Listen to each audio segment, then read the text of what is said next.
দর্শক, সময় দিতে না পারলে কৃষিকাজ করে কিন্তু কোনো লাভ নেই।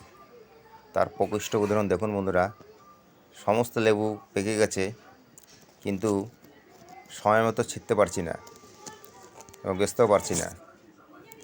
দেখুন, কতগুলো লেবু নিচে পড়ে আছে, পেকে পড়ে গেছে, দুদিন পরে এগুলো পচে যাবে। দেখুন কত লেবু পচে আছে, নিচে পড়ে গেছে,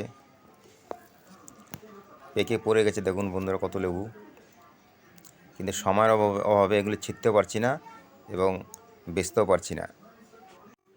দর্শক, এই পাকা লেবুগুলি কিন্তু বিক্রি করা খুব একটা সহজ ব্যাপার হবে না, কারণ কাঁচা লেবুর থেকে পাকা লেবুর চাহিদা অনেক কম।